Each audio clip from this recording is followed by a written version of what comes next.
से जमानत मिलने के बाद पूर्णिया सांसद पप्पू यादव बेऊर जेल से बाहर आ गए हैं। जेल से बाहर आते ही पप्पू यादव बिहार सरकार और पटना एसएसपी पर जमकर बरसे। इस पूरे प्रकरण को लेकर सुप्रीम कोर्ट और लोकसभा स्पीकर के पास जाने की बात कही। पप्पू यादव ने कहा कि अब उनका भगवान और सच्चाई पर से विश्वास उठ गया है। उन्होंने नीट छात्रा संवेदना मामले की सीबीआई जांच का स्वागत किया। सांसद पप्पू यादव से बात की संवाददाता अमित कुमार ने।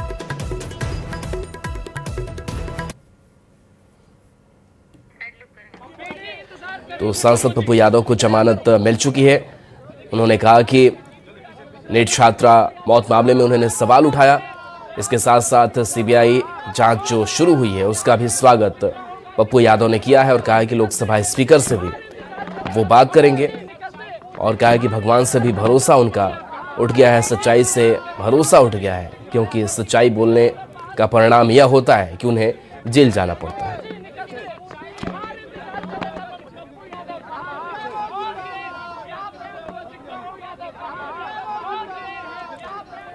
तो पप्पू यादव ने कहा कि मेरे खिलाफ एक भी क्रिमिनल केस नहीं है। पप्पू यादव जो है वो पुलिस कस्टडी बेऊर जेल से जो है न्यायिक हिरासत से बाहर निकले हैं। आपको पुलिस गिरफ्तार की थी, उसके बाद 2 और मामले आपके ऊपर लगाए गए हैं। सरकारी काम में बाधा 2 लगाए गए, 4 सर कहाँ 17-19 मरवाने की साजिश थी और अपमानित करने की। एक बिहार के नेता, एक दिल्ली के नेता, सीनियर एसपी दीपक कुमार और पीएमसीएच के। मैं जा रहा हूं, पहले इलाज कराऊंगा, इलाज के बाद स्पीकर से मिलकर प्रिविलेज, लोकायुक्त, मानवाधिकार, हाईकोर्ट को मैंने चिट्ठी लिखा है और मैं आपको वादा करता हूं कि पहली बार मुझे भगवान और सच्चाई से भरोसा उठा है। मैं दिल से कहता हूं, भगवान किसी को थाना, अस्पताल और जेल न भेजे। सर ये मौत है।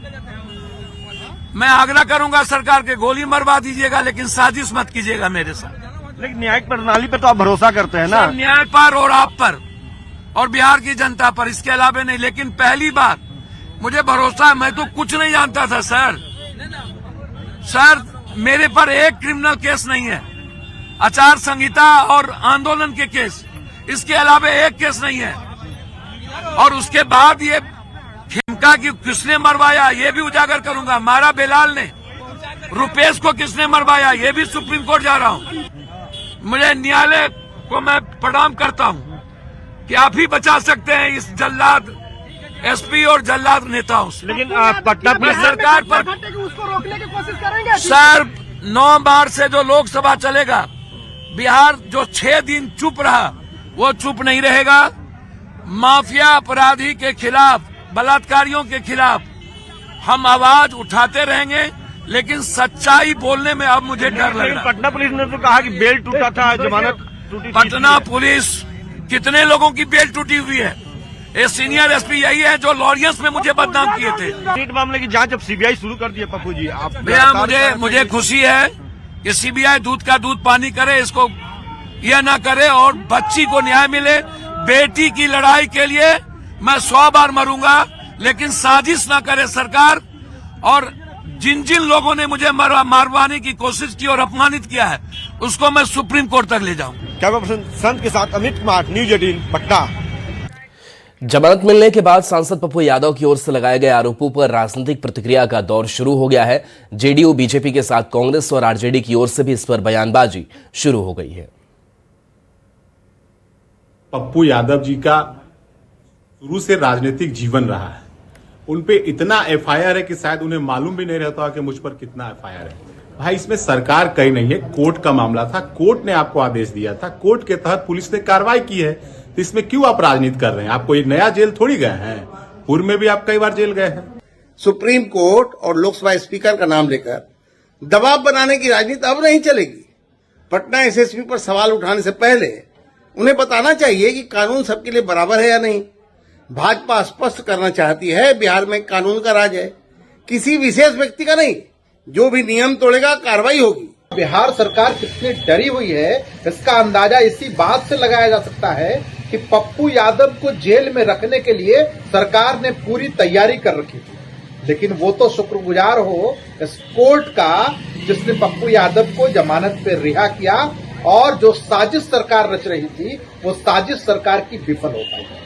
गिरफ्तारी के बाद एक अस्पताल से दूसरे अस्पताल और दूसरे अस्पताल से फिर बेउर जेल भेजने की जो प्रक्रिया अपनाई गई, ये कहीं ना कहीं लोगों के बीच संदेह और संदेह उत्पन्न होने वाला कारक बना है। इस मामले में सच और सच्चाई से सरकार को अवगत करानी चाहिए।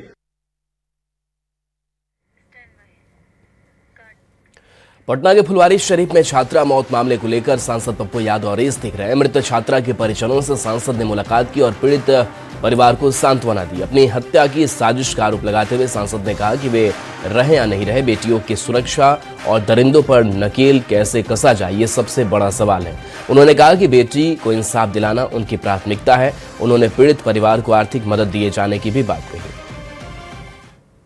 आज सवाल मेरा सिर्फ इस बच्ची के दरिंदगों को स्पीडी ट्रायल किया जाए और कोई बच्ची इस बिहार पर किसी नरभक्षियों की गिद्ध दृष्टि ना हो।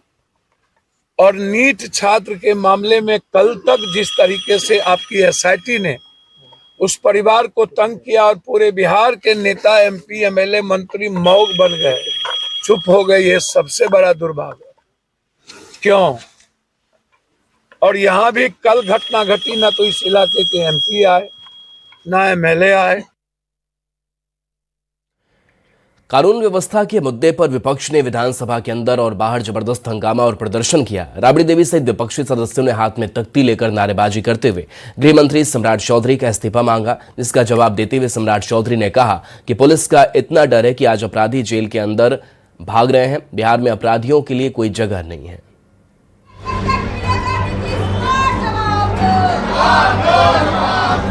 बिहार विधानमंडल के बजट सत्र का 9वां दिन। बजट सत्र के 9वें दिन भी वही तस्वीर दिखी जो सत्र के शुरुआत से दिख रही है। हाथ में तख्ती लेकर विपक्षी सदस्यों का प्रदर्शन और नारेबाजी। इसमें सरकार फेल है।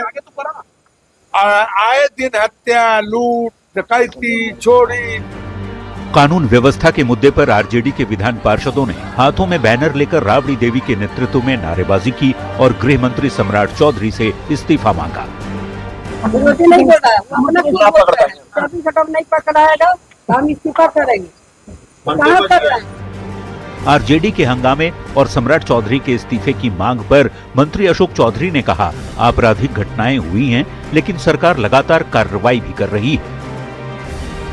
गृह मंत्री सम्राट चौधरी ने भी राबड़ी देवी के आरोपों का जवाब दिया। सम्राट ने कहा, बिहार में कोई अपराधी नहीं बचेगा, इतना तो आश्वस्त करता हूँ।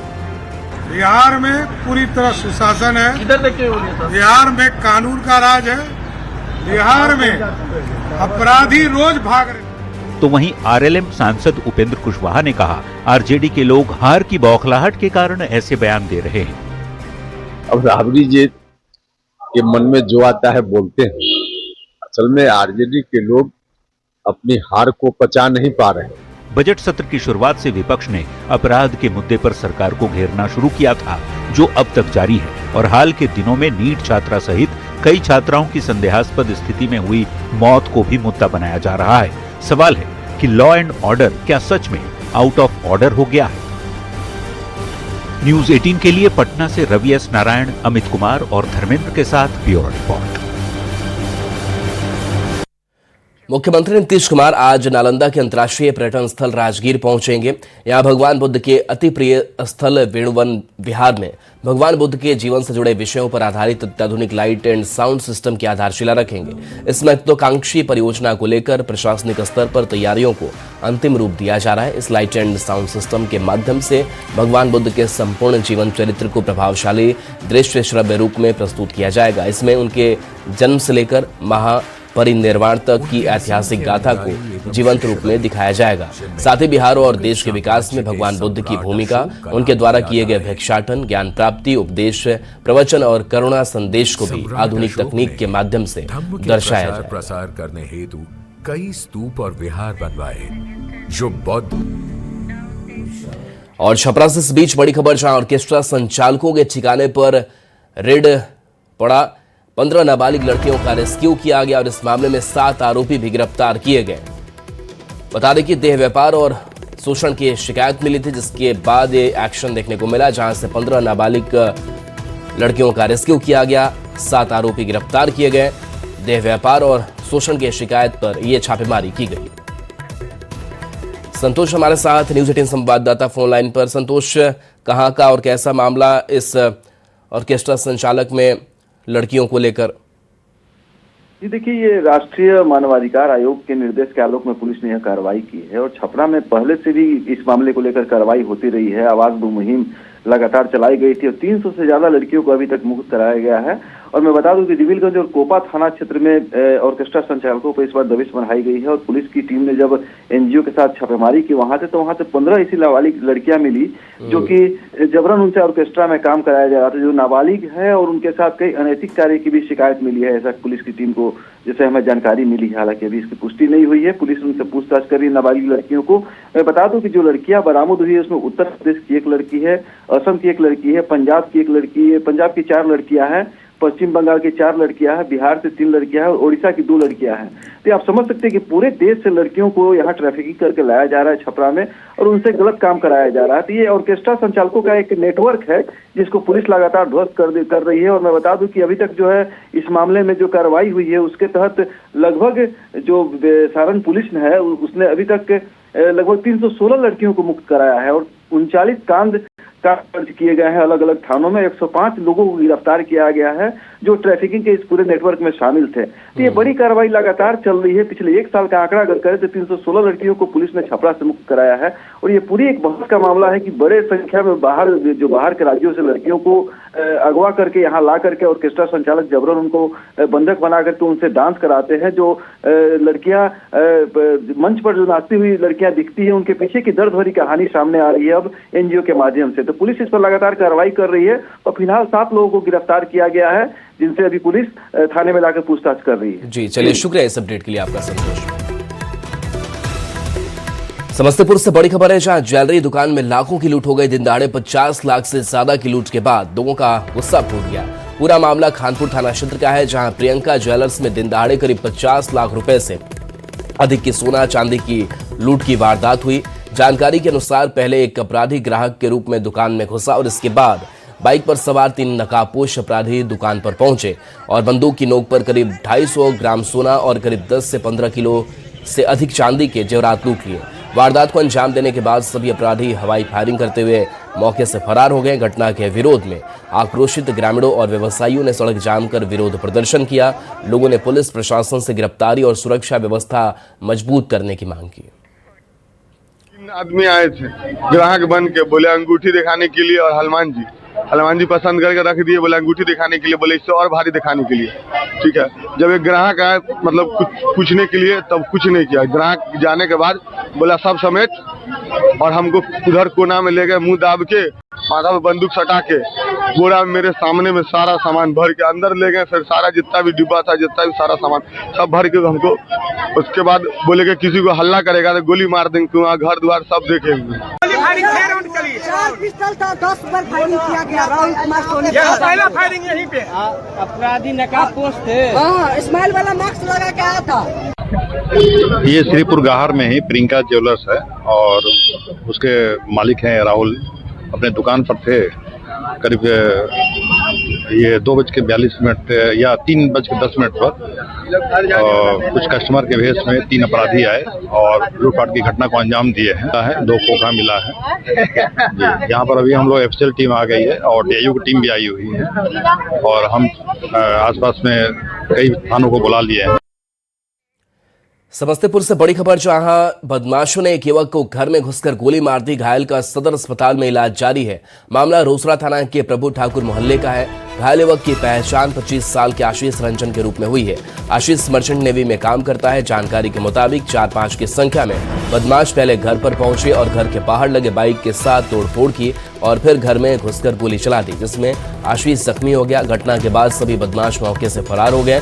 बताया जा रहा है कि प्रभु ठाकुर मोहल्ला के ही किसी शख्स के पास आशीष के 5 लाख से ज्यादा रुपए हैं। आशीष ने उसे पैसे लौटाने के लिए कहा था।